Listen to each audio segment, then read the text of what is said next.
7:53. José Manuel Restrepo, economista y rector de la Universidad de EIA, es nuestro invitado esta mañana. Está conectado con nosotros desde Bogotá, Colombia, un país del que estaremos hablando a continuación porque el gobierno del presidente Gustavo Petro ahora impulsa una consulta popular para intentar revivir sus reformas a la salud y también al trabajo, en lo laboral. Vamos a ver qué implicaciones tiene esto y si también busca satisfacer las necesidades en este momento de los trabajadores, y es un tema de prioridad. ¿Qué nos dice nuestro invitado?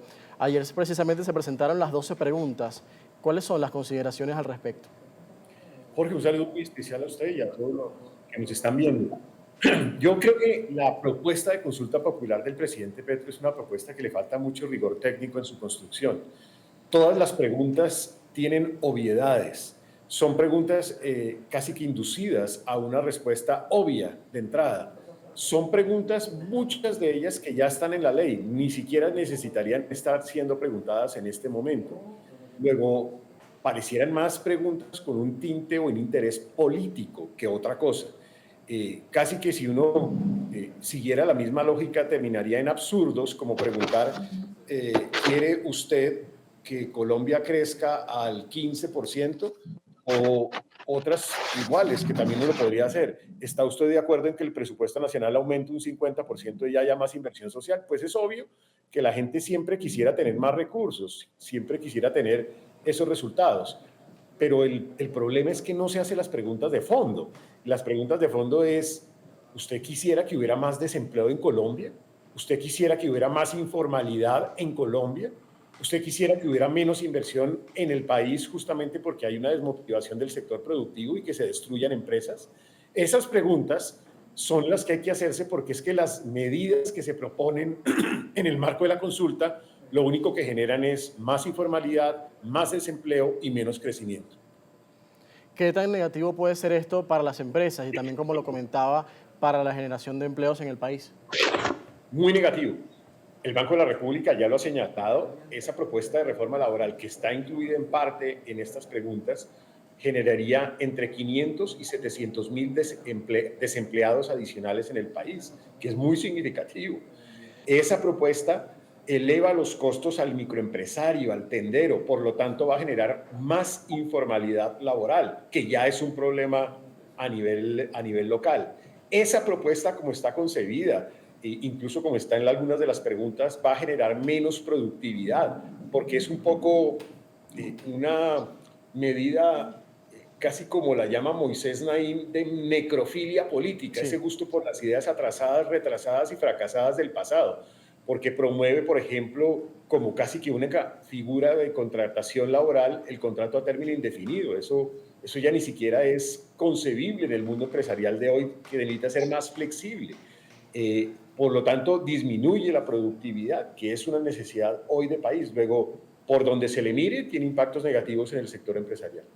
Ahora, también quisiera analizar esta consulta popular en un contexto quizás de descontento político hacia el presidente Petro, según algunas encuestas que se proyectan en Colombia, y también previo a un año electoral. ¿En qué está enmarcada la estrategia en este momento del mandatario previo a estos eventos importantes?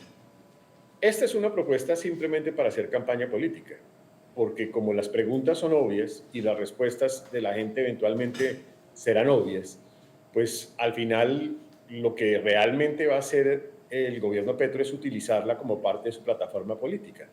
Y en el fondo es una manera de buscar recuperar parte de la imagen y posicionamiento del propio gobierno.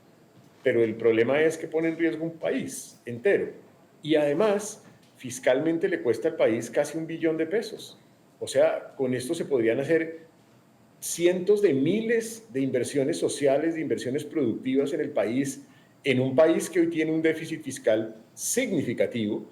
Pues me parece que es un exabrupto meterse en algo de esta naturaleza.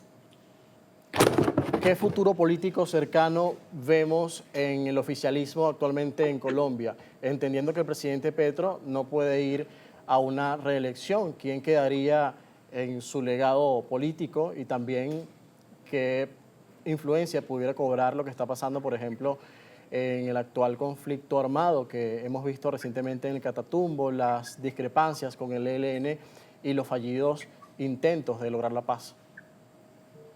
Creo que el gobierno pues tiene una serie de candidatos, una suerte de candidatos de distinto tipo, algunos más cercanos a la línea fuerte ideológica del pacto histórico, otros menos cercanos a esa línea ideológica. En mi opinión, el gobierno no va a ser exitoso con una línea tradicional o dura de la ideología del pacto histórico, porque pues obviamente carga el desprestigio de un gobierno que ha tenido muy poca capacidad de ejecución, si no nula, y en donde buena parte de sus proyectos más importantes, como por ejemplo el de la construcción de paz, pues no se ha dado. Por el contrario, se ha dado todo lo contrario.